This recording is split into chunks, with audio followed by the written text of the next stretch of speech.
Vamos falar Vamos falar sobre da o live de hoje, tema Mariana? de hoje? O tema de hoje é muito Vamos. bom.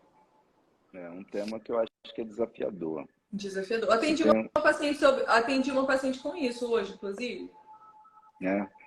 Vamos falar do caso dela. Eu não sei o que é, Então, mas uma vamos bater um papo. paciente, Só não fala o nome. é claro, é uma paciente de 75 anos, que veio com uma queixa, na verdade, ela veio com uma queixa de dor lombar. Foi até interessante uma coisa que ela falou para mim no final da consulta. Uma dor lombar, uma dor típica, né? Uma dor facetária típica que a gente vê sempre, que é a dor relacionada às articulações da coluna. E ela teve recentemente, e essa é a história, geralmente a história natural, né, da dor facetária, da dor dessas articulações. Era uma senhora que já tem dor há muitos anos, a dor mais do que 10 anos, e ela fez um movimento, e geralmente está associado a traumas de extensão e rotação, né? Então ela fez um trauma desse, de extensão e rotação, ela torceu a coluna, né? E ela teve uma inflamação aguda, então ela teve uma crise, né? Pior desse caso, foi por isso que ela veio até a clínica. Mas o interessante, depois conversando com ela, a gente sempre conversa muito, né? Sempre quer saber muito da história dos pacientes. Ela tinha uma dor nos pés, em formigamento, que incomodava muito ela.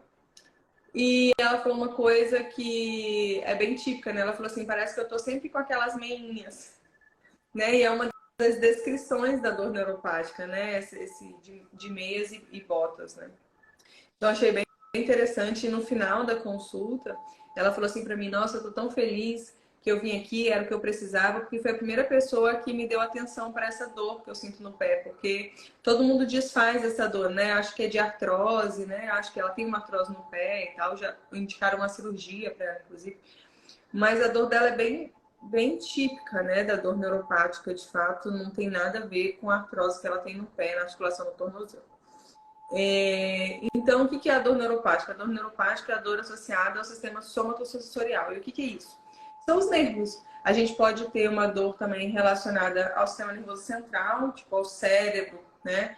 Propriamente dito, por exemplo, pacientes que têm derrame, pacientes que têm esclerose múltipla, pacientes que têm trauma na coluna, mas também aos nervos periféricos. Então, é comum a gente encontrar a dor neuropática em pacientes diabéticos, por exemplo, em pacientes com algumas deficiências de vitaminas, por exemplo, vitamina B12.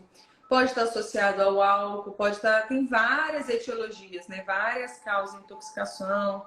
Então, tem várias causas da dor neuropática. Eu acho que isso é uma das coisas mais desafiadoras da dor neuropática. Essa senhora, por exemplo, ela não tinha exame de insulina, né? Mas a glicemia dela era normal, não tem diabetes, pelo menos que a gente, né, tenha reconhecido até agora.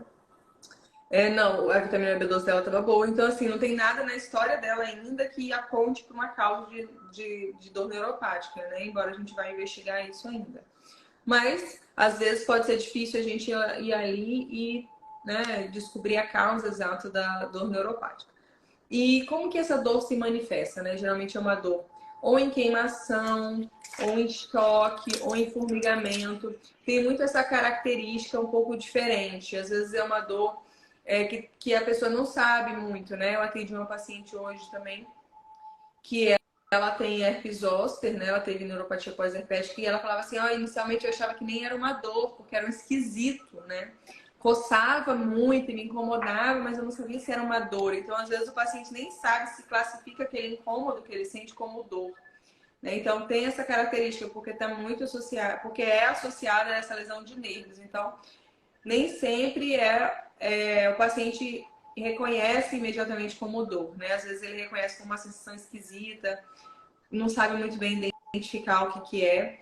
E ela é extremamente incapacitante e muitas vezes difícil de tratar. É uma dor que é um desafio, né, para os clínicos de dor. Então, são geralmente pacientes que enfrentam grandes jornadas no tratamento da sua dor, até conseguir realmente uma resolução, uma melhora importante do quadro. Então, é muito importante que a gente venha aqui falar sobre dor neuropática, que, embora acometa uma pequena parcela da população, traz muita incapacidade associada. Muito bem. E o que você propôs para essa paciente? Qual a sua hipótese diagnóstica para essa paciente? Olha, sinceramente eu ainda não sei, porque eu não encontrei nada na história dela que fale, que a gente consiga identificar ainda uma causa ou pedir os exames, porque ela não tinha muitos exames ainda, pedi alguns exames de sangue para a gente avaliar. Se tem alguma coisa na história dela que fale mais a favor de dor neuropática, mas ela tem dor, pode até ser dor causa vascular, né? Uma senhora. Ela tem hiperalgesia, tem alodínia, tem essa característica da dor bem típica e bilateral. Então, fala bem a favor mesmo de dor neuropática, mas eu ainda não consegui identificar uma causa, não. Nada na história dela, assim, que ainda Ela correlacionou a fazer o movimento na coluna? Não. Não, Porque ela define, é bem separado, sabe, assim, na cabeça dela. Porque a dor dela é bem axial também, né? Não tem radiação a dor dela, né? A dor dela é bem axial, porque bem localizada. Ela correlaciona a sentido. artrose. Ela tem uma artrose, Porque né? o movimento que ela fez na coluna, para quem não entendeu aí, foi jogar o corpo para trás e rodar. Nesse movimento, você acaba forçando muitas articulações da coluna. Então, as articulações ela tem a função de limitar movimento, né? Um das funções, né? E acaba que esse movimento de extensão com rotação, você jogar o corpo para trás e rodar, você acaba forçando um pouco a coluna. Ou seja, você que está em casa aí agora, que tem uma dor nas costas, e ela é pior quando você está em pé, quando você joga o corpo para trás e roda, possivelmente você tem algum fator de uma artrose facetária. E a dor dessa paciente, a Mariana já acabou de excluir um pouco, é uma dor, é como se ela tivesse uma bota no pé, né, Mariana? Como se ela tivesse Ela foi uma bem bota. Então, Ela falou isso, que ela ela dói. sentia como se ela estivesse sempre de meia, né? É. Aí você realmente pensa aí num fator de neuropático. E um dos fatores neuropáticos que gera dor em bota, né, em luva, bota, são as neuropatias, importante de colocar aqui, que é a neuropatia diabética, né? É um dos fatores que gera esse padrão de dor, né? Tanto em mãos quanto em pés. E uma das alternativas... O que você propôs para ela, Mariana? O que ela tinha feito de tratamento até então? Você consegue Ela lembrar nunca aí por tinha alto? feito nada, né? Porque, como Nunca. eu falei, as pessoas, ela falou que os outros colegas sempre falavam da dor muito relacionada à artrose, que ela tem uma artrose importante nas articulações ali do metatarso, né? Essas articulações do meio pé e do tornozelo. Então, já Uhum. até proporam cirurgia para ela. Ela falou, proporam, eu não sei exatamente a cirurgia, mas de botar pino no pé e tal, inclusive. E não me Isso é outra parece. coisa muito importante.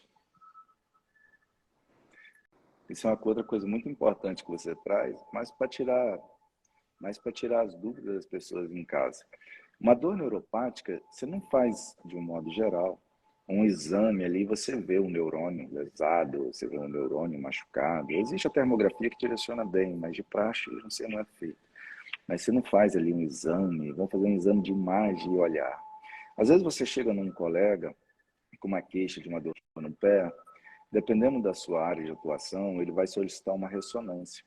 E nessa ressonância acaba que ele observa ali várias lesões, artropatia, tendinite, bursite. Então, há uma tendência em falar que a dor é dessas lesões que ele acabou de ver. Mas errando aí nesse caso o diagnóstico, sendo precipitado no diagnóstico, você pode comprometer muito o tratamento. Porque quanto mais tempo essa dor permanece, perpetua, mais difícil é o tratamento. Ou seja, se você tem uma dor em bota, ou seja, uma dor que parece que você causou uma meia e ela dói exatamente aquela região da meia toda, ela fala de um padrão neuropático mesmo. E isso não pode ser descartado, por mais que você tenha ali uma lesão, como a Mariana está falando, ou seja, você tem ali uma artrose, você tem ali uma tendinite, você não pode excluir ali o padrão neuropático, né? Aí você vai, a Mariana deve ter solicitado os exames, né, Mariana? Acredito eu, para avaliar ali como é que está a Então, glicemia, assim, como é que está a elas têm os hipersolia. exames, ela tinha uns exames recentes, né, por causa dessa questão da coluna, mais incompletos, né, não são os exames que a gente costuma solicitar. Então, eu pedi mais, assim, ela tinha até uma hemoglobina glicada, uma glicemia, mas não tinha insulina. Isso é legal a gente falar, né? Que a diabetes, ela é uma doença da insulina, né? E também quando a gente vê a diabetes, né? Quando a glicemia está alterada, a gente já não tem muito o que fazer. O pâncreas já entrou em falência. Então, é importante a gente avaliar a pré-diabetes, a resistência à insulina. Isso é muito mais importante. Então, o que é a pré-diabetes, a resistência à insulina? É quando esse mecanismo está falhando. Quando a gente ainda consegue intervir. O que a insulina faz? A insulina manda o açúcar que a gente ingere para dentro da célula. Então, esse é o papel dela. Então, quando esse açúcar não começa a ser muito e a insulina começa a não dar conta, ela começa a aumentar. Mas a glicemia ainda permanece normal. Então, você vai pedir o exame de glicose, que é o exame do açúcar no sangue, e vai estar normal. Só que a insulina está estourada, a insulina está lá em cima. Então, para a gente avaliar o pré-diabetes, a gente tem que pedir a insulina. Para a gente avaliar a doença, quando dá para a gente intervir, quando dá para a gente mudar, a gente tem que avaliar a insulina. Não adianta a gente pedir glicose. Né? Então, essa paciente não tinha esse exame, que eu acho fundamental, um dos exames, né, primordiais para mim. Então, pedi alguns outros exames, né? A gente sabe que é a vitamina B12, né? A gente sabe que tem algumas deficiências, né, de vitaminas que são mais comuns, para a gente avaliar, para ver se me dá alguma pista da doença dela. E eu já comecei a entrar com algumas coisas, né? Eu acho que o ômega 3 e o ácido alfa-lipoico são nutracêuticos fundamentais nesse caso, né? A gente sabe que o ácido alfa-lipoico é um antioxidante universal, que não depende de outras vias. Ele, inclusive, ele recompõe outros antioxidantes, né? Como, por exemplo, a vitamina E, a vitamina C. E ele é o único antioxidante que protege bainha de mielina. Então, acho que quando a gente está falando de dor neuropática, ele é meio que obrigatório. Eu sempre prescrevo para os meus pacientes, porque ele é o único que protege bainha de mielina. Ele protege o neurônio. Então, a gente pode não voltar, né? Mas a gente consegue impedir a progressão dessa doença, impedir que ela piore e fazer com que ela estacione, pelo menos. E o ômega 3 também, a gente sabe que tem um papel fundamental nesses casos, é um anti-inflamatório, a gente já sabe que é super importante para a nutrição dos neurônios, super importante para o desenvolvimento dos neurônios, então é fundamental que a gente use nesses casos.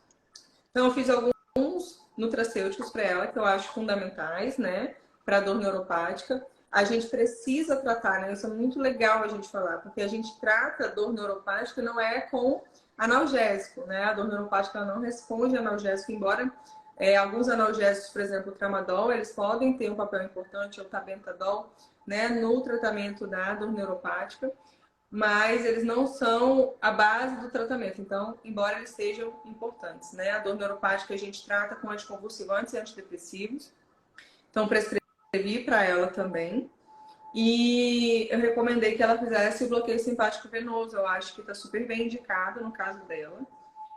O bloqueio simpático venoso é uma infusão de lidocaína. Lidocaína é o anestésico local. O anestésico local mais comum que existe. O anestésico local, se um dia você cortar o seu dedo e você precisar fazer uma sutura no pronto-socorro, é o anestésico local que vão usar.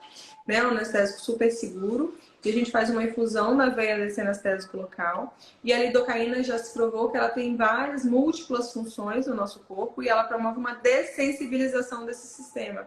Né? Ela melhora o funcionamento desses neurônios. Esses neurônios eles estão disparando erraticamente, eles estão doidões.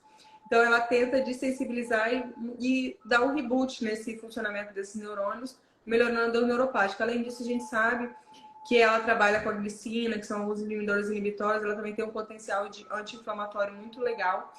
Então, eu acho que vai ter um bom resultado para ela, tanto nessa dor aguda que ela está agora, né, em relação à dor facetária, quanto para dor neuropática. Acho que a gente vai conseguir ajudar ela das duas formas com um procedimento só.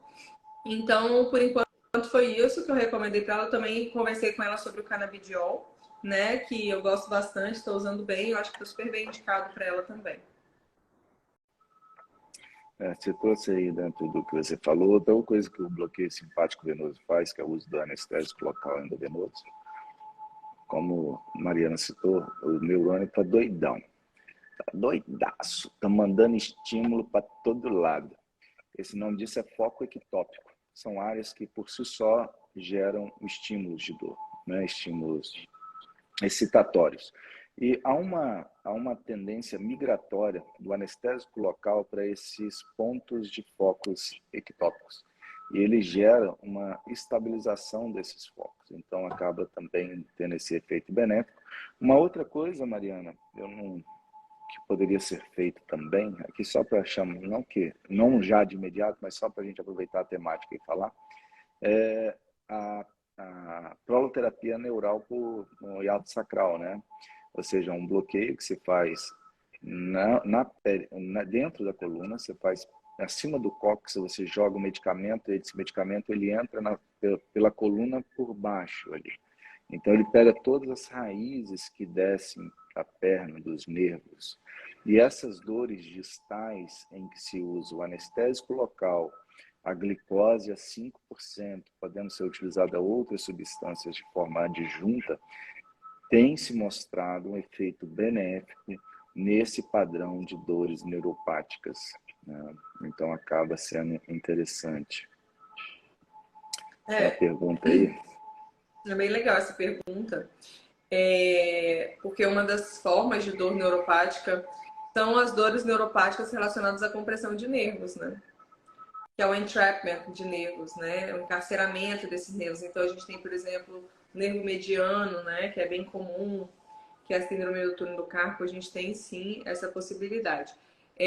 A gente tem, não a cefaleia tensional, mas a cefaleia que tem um nome próprio, que chama cefaleia cervicogênica, mas pode ser às vezes confundida com uma cefaleia tensional. A gente tem um nervo aqui na região da cabeça que chama nervo occipital, e quando a gente tem o encarceramento desse nervo nessa região, a gente pode sim ter uma dor, mas ela tem essa característica de dor neuropática, né? A característica da cefaleia tensional é diferente. Então o paciente sente mais choque ou mais queimação, né? Ele sempre tem essa característica. E tem essa característica também que é típica da dor neuropática da alodina e da hiperalgesia. Então o que é isso? A alodínia é quando um toque que não é doloroso se torna doloroso. Então, por exemplo, o tecido, né? O paciente que tem uma dor neuropática, às vezes a roupa incomoda, um toque incomoda, um abraço incomoda, o roçar da roupa, o roçar do cabelo incomoda. E a hiperalgesia é uma sensibilidade aumentada daquela região. Então, a gente tem que ter essas características para a gente pensar em encarceramento de nervos, né? Tem sempre essa característica de dor neuropática. Então, não é cefaleia tensional, é uma cefaleia própria, que chama cefaleia cervicogênica, né? Ou neuralgia hospital. Não está relacionado à cefaleia tensional. A cefaleia tensional ela tem uma característica de tensão, de peso, né? É outra característica. Esse encarceramento que a Mariana está falando, imagina você o seguinte, o nervo ele vai passando por camadas até ele ficar bem pequenininho, filamentos e chegar lá na pele. O encarceramento é que em alguma fase dessa migração desse nervo, dessa distribuição desse nervo, ele acaba sendo preso. Então, imagina sendo um fio, o nervo, e eu venho nessa parte aqui e eu aperto esse nervo. Então, nessa região, ele vai começar a sofrer. E esse sofrimento, o que está sendo falado de hidrodissecção, eu tenho aqui uma parte que está sofrendo. Então, eu entro com a agulha nesse ponto e eu jogo uma quantidade maior de líquido. E isso vai desprender esse nervo. E quando eu uso glicose a 5%, eu estou fazendo algumas coisas. Dentre elas, tem um receptor. O receptor é como se fosse uma chavezinha em que entra ali e ativa ou desativa, né? Faz ela funcionar ou não, chamado de TRPV1. Esse receptor, ele tem uma função importante que ele modula esse processo de dor. E nos pacientes com dores neuropáticas crônicas, esse receptor ele está regulado para baixo, ele está pouco funcionante. Então a glicose ajuda nisso. E sem falar que há uma glicopenia, ou seja, baixa glicose perineural. Então a glicose também nutre um pouco esse neurônio que acaba sendo importante também. Então por algumas vias de ação acaba ajudando. Então a hidrodissecção você tira tanto a parte mecânica quanto acaba nutrindo o neurônio. Isso tem mostrado alguns efeitos benéficos nos pacientes com dores crônicas neuropáticas. Agora, Mariana, eu tenho atendido um paciente em especial que é um grande desafio, né? Só para a gente falar aqui de um caso mais complexo, não que os outros não sejam, que cada dor ela é complexa na sua particularidade, mas esse é um paciente que tem trauma medular. E o trauma medular ele gera, como o próprio nome diz, uma lesão em medula. E isso é uma das dores muito importantes e difíceis, né, Mariana? Você É quer muito difícil. abordar um pouquinho As sobre dores sobre centrais, trauma né? medular? Você quer falar um pouquinho? Eu acho que assim, a dor neuropática, de uma forma geral, é uma dor mais difícil o tratamento, né? A gente não tem assim, um medicamento que tenha uma eficácia excelente, né? Então, assim, é bem difícil de ser tratado. E as dores centrais, pior ainda, né? Que são essas dores a nível central, tanto da medula quanto do cérebro, né? As dores pós-AVC, as dores relacionadas a processos desmielinizantes, como é esse caso, e as dores medulares de uma forma geral. São bem desafiadores, né? Eu acho que o tratamento mais tem o maior resultado é o tratamento que a gente faz, que é o tratamento interdisciplinar, pensando sempre na integralidade. Então, associar procedimentos com a questão dos nutracêuticos. O canabidiol, eu vejo muitos bons resultados também. Essa questão das dores neuropáticas, eu estou estudando bastante canabidiol agora. Então, acho que é bem promissor, né, o canabidiol para o tratamento dessas dores, mas é difícil mesmo. O paciente que ele entra num processo crônico de dor, a gente costuma comentar muito sobre isso, ele acaba tendo alguns desafios. Porque muitas vezes na cabeça, em primeiro momento, ele quer ter a vida que ele tinha anteriormente. E acaba que essa vida nem sempre ela é retomada como era antigamente. Até porque no processo nosso de próprio desenvolvimento humano, a gente vai se tornando pessoas diferentes a cada ano. Isso é natural, ou seja, não adianta eu querer ser a mesma pessoa em alguns aspectos que eu era aos 20 anos de idade. Isso é praticamente impossível. Agora, imagina uma pessoa que ela andava normalmente, tinha uma vida ativa normalmente, como qualquer outro, e de repente ela perde os movimentos da perna e ela tem que utilizar um andador, uma cadeira e por aí segue. Só isso já é suficiente para gerar nessa vida um trauma, uma dificuldade. E essas pessoas, o que eu tenho observado, e acredito que seja o fato, ela passa por um processo da própria aceitação da nova realidade. É aceitá-lo de como ele é nesse momento. E isso gera um tempo. Ninguém se aceita dessa maneira tão rápido. Então acaba que isso por si é um peso e uma grande dificuldade. E em qualquer paciente com dor crônica ou com qualquer outra doença, se ele não tem uma saúde adequada, é muito difícil tratar. Lembrando que saúde é bem-estar físico, mental e social. Saúde não é ausência de doença. E quando você tem essa saúde jogada para baixo, todos os processos eles são mais complicados. Então, dentro desse processo terapêutico está, em primeiro momento, que eu quero chegar num ponto aqui, que é a aceitação da sua situação atual dentro da sua realidade, obviamente, não que ele tenha que permanecer exatamente dessa forma, e isso é feito muito bem pela psicóloga, né? Entra uma outra coisa importante que muitas vezes é deixado de lado, esperando que venha uma medicação que faça todo o trabalho, e não é bem isso que acontece. Então, todos esses processos são importantes, né, dentro desse tratamento. Ou seja, se Acho que você você quer falou ter um uma coisa, resultado... acho que você falou uma coisa muito legal e assim, eu acho que super vale a gente falar isso aproveitando esse momento, né, de final de ano, que é essa questão do protagonismo do paciente. Hoje eu atendi uma paciente super querida, e ela é uma paciente antiga, né? E ela falou assim, ai, mas eu sinto que eu não tenho progresso no meu tratamento, eu sinto que não tá legal. E daí eu conversando com ela, eu falei, nossa, mas como você chegou aqui? O que você tá sentindo agora? Como é que tá sendo? E daí tinha mudado totalmente a dor dela, que é o que a gente observa, né? Ela estava muito melhor e às vezes o paciente não reconhece o próprio progresso, né? Isso também é super comum. E uma coisa que eu falei com ela, eu falei, olha, mas esse pedacinho que tá faltando para você agora, esses 50 metros finais, esse sprint final, só depende de você. Então, o que que a gente observa, né? Que os pacientes, às vezes, e é muito difícil, né? Foi o que eu falei para ela também. São coisas simples, que você sabe que você tem que fazer, mas que isso não quer dizer que elas sejam fáceis, são muito difíceis. Que são as mudanças de estilo de vida, né? Que é o que você falou. Então, assim, aproveitar esse momento de final de ano, esse momento de metas, esse momento de renovação, para fazer esse compromisso com você, né? De cuidar da sua saúde de verdade, de assumir o seu protagonismo do seu tratamento, de mudar a sua alimentação como você sabe que tem que mudar, né? Eu conversei com essa paciente, ela falou assim para mim, não, mas eu como bem, eu me alimento bem. Aí eu falei, não, tudo bem, tenho certeza que você se alimenta bem, mas e como é que é, assim? Ah, não, mas aí eu como aquele docinho porque eu mereço. De vez em quando eu como aquele pãozinho porque eu gosto, né? E daí eu saio da dieta aqui. Então, assim, essas saídas que a gente faz acabam se tornando rotina, né? Hoje eu não tô muito afim de ir pra academia porque eu tô com dor. Então, acaba indo na academia 2 vezes na semana, acaba saindo da dieta 4 vezes na semana e a gente se engana, né? A gente quer dizer que a gente, não, mas eu tô bem, eu tô fazendo, mas na verdade não está fazendo o que deveria ser feito, né?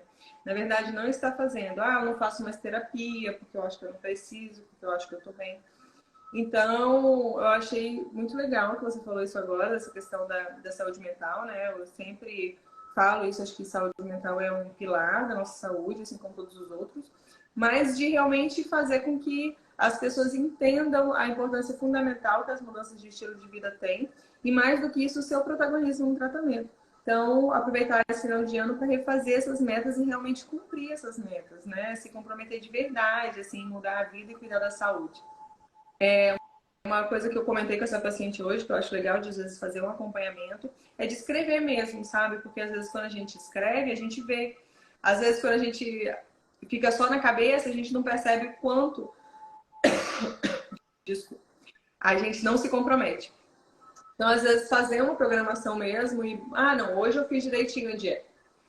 Hoje eu cumpri direitinho igual a minha nutricionista mandou.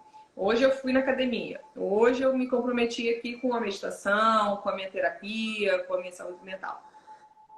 E ver ao longo da semana, ao longo do mês, quantos dias você realmente cumpriu e quantos dias você não cumpriu. Quantos dias você saiu da dieta, quantas vezes você saiu, não cumpriu o que você se propôs a fazer.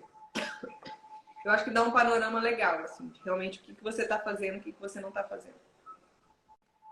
Dentro disso, entra a parte de você comemorar mesmo as suas vitórias, né? Porque o fato de você comemorar a sua vitória, você começa a reconhecer a sua evolução, isso é importante. Ou seja, foi citado por você que o paciente chegou aí e ele não observava a sua vitória. Ele não observava tudo que ele passou até chegar onde está e continuava achando que não foi muito. E que é o que a gente vê mesmo. Ou seja, passa-se 1 mês, 2 meses, 3 meses, uma paciente que tinha uma dor no corpo inteiro até o fio do cabelo, ela chega com uma dor na lombar incapacitante. Entretanto, ela acha que não mudou nada da vida dela. Mas quando ela volta a lembrar do que como era, ela fala assim, não, realmente, a minha vida melhorou. Só que ela esqueceu de comemorar as suas vitórias. Tem que comemorar a sua vitória, tem que comemorar esse dia a dia, tem que comemorar cada degrau que subiu, cada vitória que teve. Isso você começa a adaptar-se a ver o copo meio cheio.